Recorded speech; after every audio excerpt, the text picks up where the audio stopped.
Welcome to the Extra Mile podcast for bar exam takers. There are no traffic jams along the Extra Mile when you're studying for your bar exam. And now, your host, Jackson Mummy, owner of the Celebration Bar Review. Hey everybody, welcome to episode 157 of the Extra Mile podcast. This is your host, Jackson Mummy.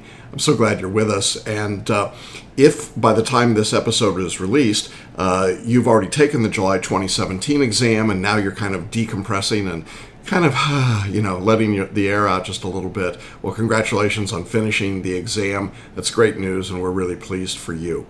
In next week's episode, which will be episode 158, I'm going to do a recap of what we know at this point about the exams, topics that were tested, and general thoughts and feedback. So if you were a July 2017 bar taker, be sure to join us next week for our episode recapping that exam. And of course, if you haven't taken the exam yet and you just want to get a feeling for what's going on, it'll be a great episode as well. Today, in this episode, though, we're going to be continuing our series on exam peace. Two words that don't seem to go together very well. Last week, we talked a little bit about whether or not you should do a post-mortem on your exams, particularly for those of you just coming out of the tests. And today we're going to talk about kind of circling back to the beginning and talking about whether or not it's wise to follow the crowd when it comes to how you study and how you prepare for the bar exam. I think you're going to find that to be an interesting conversation. Now, if you'd like to watch our podcasts on video, you can do so by going to celebrationbarreview.com/157. Again, that's celebrationbarreview.com/157, and you can watch today's episode on video. And our recent episodes are all on video, so check that out. You can also see all of our past episodes or listen to them by going to our website at celebrationbarreview.com, and you will see a link at the top of the page for podcasts. Just click there. Where we have videos, you'll see those in the show notes, so just go ahead and click on those. But we've got all of the episodes right there for you, and hope you'll check them out. There's a lot of great information there. I also want to take a moment before we jump into today's message to invite all of you who are taking your exams in 2018 or beyond to join me this Thursday for a special live webinar at 3 p.m. Eastern. The webinar is how to make the next bar exam your last bar exam. It's the powerful, proven way to pass. And that's not easy to say, and it's not always easy to do. But for almost 25 years now, we've been successful at that. And we're going to share those steps with you that we've used with thousands of people like you, many of whom really have felt let down and blown up by their big box bar review approach to study. Now, it's totally free to join us on this 90-minute webinar, but you do have to register. And you can do that in one of a couple of ways. You can go to our website, again, celebrationbarreview.com. You'll see a button right there on the front page. Just click on that, and you'll be all set to go, and we'll get you registered. If you prefer, and you're watching this on video, just scroll down this page, and you'll see a button where you can register as well. Or if you would like to text your registration, text the phrase, all one word, next bar exam, to the number 33444. So it's all one word, next bar exam to 33444. And no matter how you get registered, we'll get you set up. We'll see you Thursday, August 3rd, 3 p.m. Eastern, that's 12 noon Pacific. It's material you're not going to want to miss. So I hope you'll join us on Thursday. Well, I'm anxious to dive into today's message about exam peace and not following the crowd, so let's go ahead and get to it. Today is the second of our video lectures that I've titled Exam Peace. And in this series, what I'm doing is taking two words that don't go together very well, exam and peace, but kind of showing you ways that you can get some peace and find some peace around your studying for the bar exam.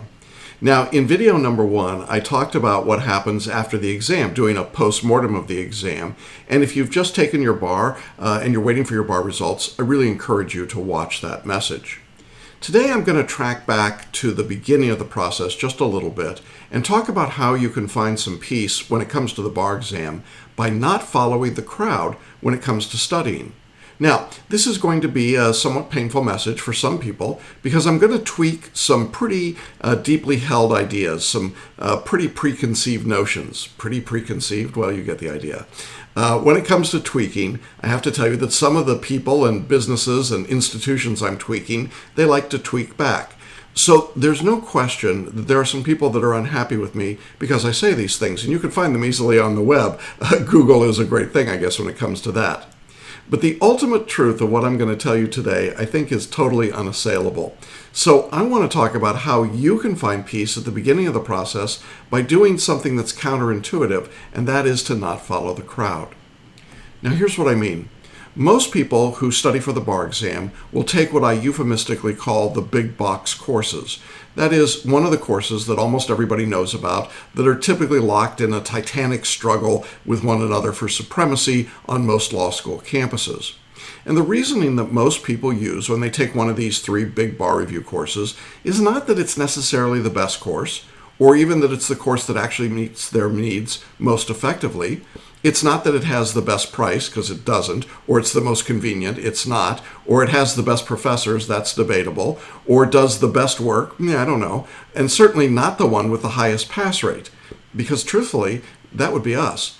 But they take it because everyone else is doing it. Now, obviously, I'm talking in large part about folks who are 3Ls or 4Ls, but this message applies even to people who are going back and taking an exam again. I hear from lots of bar takers who tell me in the past tense, well, I took the big box mega bar review of your choice because everyone was doing it. Then I realized somewhere during that process, this is not a particularly wonderful course. Doesn't meet a lot of my needs. It's not very convenient. I'm not getting any feedback. There's no support here. I'm not getting the help that I need.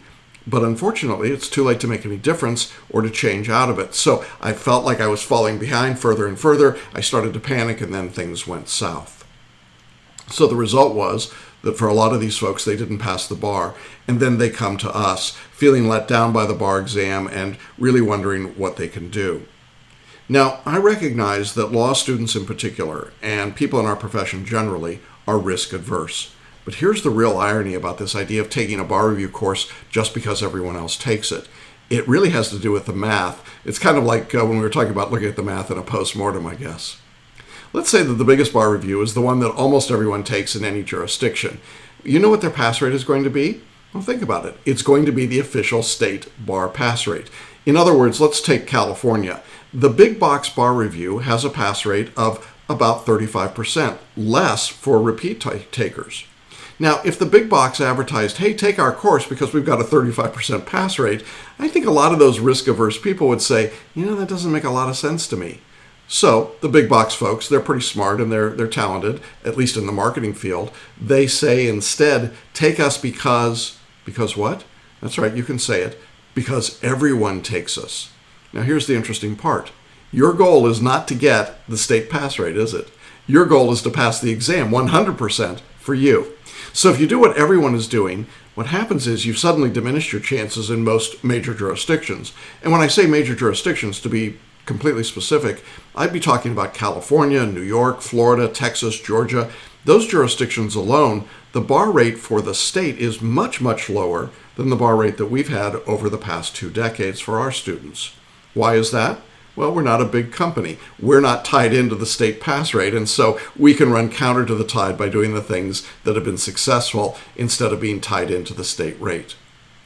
Now, imagine for just a minute that you're actually running the big box bar review, and you know that no matter what you do, no matter how good your course is, no matter how fabulous it is, and your professors are so great, because you prepare between you and your competitor 90 to 95%, or whatever that magic number is, of the bar takers in that jurisdiction. Imagine that no matter what you do, your pass rate is actually controlled by the bar examiners. Your company's pass rate is outside of your control. So by the examiner setting the level of the bar and the cut rate for that particular jurisdiction, it clearly makes a difference. That's why we're seeing such a debate right now in California about the drop in the cut rate. The pressure for that is coming from the big box bar reviews and a couple of law schools. That's where it's really happening. It's not from the bar profession itself. So, if the examiners of state X determine that only 45% of their applicants are going to pass this year, and that happens, it doesn't matter how great your big box bar review course is, you're only going to get a 45% pass rate. Now, take it one step further. For those of you that had some economics in school, or maybe you work in the field, think about in terms of incentives. What kind of an incentive does that low pass rate create for a big box bar review to do something extra, or to provide more service, or to give greater feedback, or to be more focused in what they offer their students? And the answer is there isn't an incentive at all. There's no incentive because they are tied like a rock around their waist to that pass rate. So, to bring it all together, what happens is that when you follow the group or the herd, you're getting the least incentivized and the least responsive type of course, because there's really no reason for that bar review provider or group of providers to do anything different or anything special. The only thing that might cause them to write a better course would be competition from the other mega big box bar reviews, but the Federal Trade Commission made it pretty clear over the years that that's not the way they want to see these companies behave. So, as a result, following the crowd basically gets you mediocrity at best, and in many cases, much less than that. Now, here's the other interesting thing to me about following the crowd. Let me just ask this. Did you follow the crowd when you picked your law school? And I really want you to think about that for a minute. My guess is that very few people watching this video would say, oh yeah, I chose X law school because all my friends were going to X law school. You know, that's not the way I saw it work, either as a student or as a teacher. I think most people choose a law school based on the programs that they offer, the kind of financial package they get, the location, the convenience, the reputation, and so on. The range of law schools, as we know today, is huge.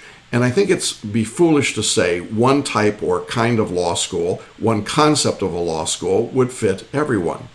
So, in one of the most important decisions that you had to make about your legal career, that is, what school you were going to go to, was it a correspondence school, a traditional school, was it a top 10 school, or a top-tiered law school, or a bottom-tiered law school, or a school you could attend at night, whatever that was, you had to make a decision about individual choice and what worked for you. It strikes me as being really ironic that when it comes to the really next big decision that has to be made after entering law school, which is how do I pass the bar exam so I can get out of law school and get into the practice of law, then people suddenly become drone-like, if you will, Jedi mind trick. And in that mind trick, they suddenly say, I must be doing what everyone else is doing. It's very strange. Actually, it's not so strange, because truthfully, the big box bar review courses spend millions of dollars indoctrinating students right from the beginning so that they think that's their only choice. Now, if doing what everyone else was doing actually gave you peace of mind and worked, I wouldn't have any leg to stand on here. Sort of like sheep to the slaughter, I think. You know, here we go, ba, ba, ba, and we're going right along, and then whoosh, right over the edge or into the that place where they turn in the sheep into cutlets. The reality is that when people get into these big box bar review courses, very often they realize early on it's not a particularly good fit for them. Now, for some people, it's obviously okay, but for most people, it's not terribly convenient. It's not well tuned to what they want. It doesn't give much in the way of responsiveness. There's not much feedback. There's not much personal attention. But now you've started your studies and you're sitting in this room, you're watching a video, or God forbid there's actually a human being up there who's reading a script, not taking questions, not interacting, and you suddenly say to yourself, this doesn't seem very much like law school. That's because it isn't. That's not what they're trying to do. They're just trying to deliver information to you. And now you don't have any peace at all. Often, I hear from frantic and panicked students from other courses. I get phone calls and text messages and emails. I get posts on our Facebook group. And I can tell you almost to the hour when those courses start across the country, because within a day I'm hearing from people in those courses saying, is it too late to get out and switch to your course? You see, you can't really be successful by following the herd, because the process of the bar exam is ultimately counterintuitive. To be really successful, you need to zig when everybody else zags, particularly if you're in a jurisdiction like the UBE or California or Texas or Florida or Georgia, where pass rates aren't particularly great. If you're doing something different than the people who are all grouped together at the bottom of that range, then you have a much better chance of passing. So, one of the ways that I think you get peace of mind about this entire process is to make a decision, a choice, to find a course based on what meets your needs. Now, if Celebration Bar Review is that course, that's great. If we're not, that's great too. You do the research and you find out for yourself. Look at the comments and the interviews and the testimonials that our past students have done. We've got a great part of our site where we've got video interviews with successful students, as well as written comments from many students across all the jurisdictions that we teach. I think it's a great way to find out what makes our site and what makes our course different and what makes it work for people. And you might be able to say, you know what, that's like me. I think that would work for me. You know, I think when you get into that kind of research and you start asking, what is it that I need? Do I need a course that gives me the flexibility to study at night or on the weekends or from any location? Do I need a course that gives me individual coaching and personalized feedback? Do I need a course that allows me to interact with other bar takers in the course online with group coaching calls? Do I need a course that shows me a more effective way of writing performance tests and essays? Do I need a coach and a course that will help me improve my multi-state score and to answer more appropriately for the MBE? Do I need a course that uses the latest educational approaches, things that are proven to be successful?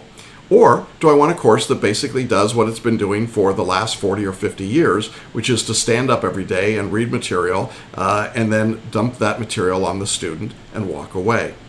You know, I think that's a pretty clear choice for most people. But the point is that whatever that choice is for you, start putting the foundation in place for the peace that you're going to have throughout your study process.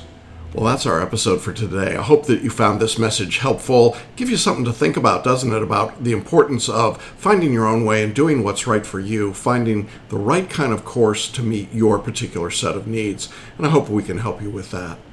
Now, we'll be back again next week. As I said, we'll do a recap of the July 2017 exams, so make sure you join us for that episode. In the meantime, one final reminder, this Thursday, August 3rd, live Q&A at the end, a webinar with me to talk about how to make the next bar exam your last bar exam. It's the proven, powerful way to pass. Hope you'll join us. You can register a couple different places, go to our website for all the details, and to claim your free seat. Until then, I'll see you along the extra mile and look forward to seeing your name on the pass list. Bye-bye for now. Thanks for listening to the Extra Mile podcast for bar exam takers at www.celebrationbarreview.com.